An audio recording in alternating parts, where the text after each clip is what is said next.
Hello, Professor. This is Veronica Hernandez with the second reflective video. The first thing you ask is about our leadership, how stable it is. And what I can tell you is that we do have a new superintendent this year and a new assistant superintendent. Our superintendent had actually been there before as the assistant superintendent. Our curriculum coordinator, it's her first year as curriculum coordinator. EL coordinator has been there for about 3 years. The special ed person has been there probably for about 3 years, I would say. How stable is it? We always have constant change, so it's unfortunate. I wish it was a little bit more stable. At our schools, we have principals, two that have been there more than 5 years and two that have been there for about 2 years. And within the schools, they have ELA leads and math leads that help with decision making. The other question you posed is who are the key people? Like I said, the ELA leads and the and the math leads. Both of them actually have some kind of power because they're able to go to meetings and they're able to voice their opinions. They're able to go to the district, get trainings, but also to make choices about what they're going to teach and what they're going to assess in their school. So they have a little bit more power. Our veteran teachers also have power because of their experience. And they have the power actually to implement the new material or to say, you know what, I don't feel that this is what I need for my class. What are the existing professional capacities? So we have some veteran teachers and we have many new teachers. What I mean by many is less than 5 years of teaching. So we're always building capacity with our new teachers. Our veteran teachers, they've been there for a while, but even then, a lot of new changes with Common Core. The way we teach math has changed. The new LPAC testing. So there's a lot of new items that we need to build capacity on, especially with regards to English language development.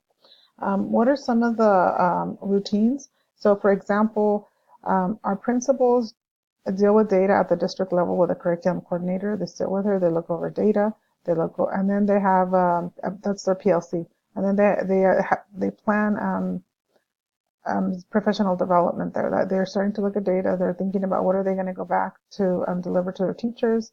How are they going to talk about performance, and then they go back and the teachers have 2 PLCs at their sites and they have 2 PDs, one every other week. And so that is when they start building whatever they discussed in their principal meetings. They go back and they sort of implement this at their school. And it's done everywhere. And they look at ELD, they look at ELA, they look at math, and they look at writing. So all those areas are looked upon. And that is one of the routines that they have it on a weekly basis. What are some changing, state and federal policies that shape what we do, that shape our data? For example, LPAC, that's one of the biggest tests that's coming down for English language learners, and having 80% or more English language learners in our district, that's going to be very important because it's more aligned to Common Core.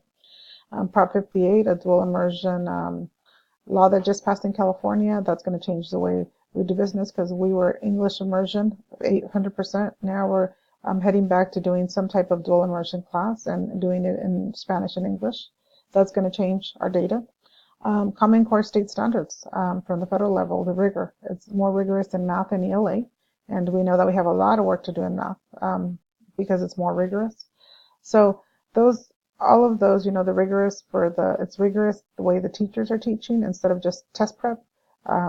Everything has changed from NCLB or from CST where it was more test performance and let's test our students all the time. So these are just some of our changes. I know that Greenfield's always in a constant change and we have such high need with our English language learners, but I'm hoping that with our new superintendent who really believes in empowering our teachers that we will start seeing some great data. And that's all I have for now, Professor. Thank you. Have a great day.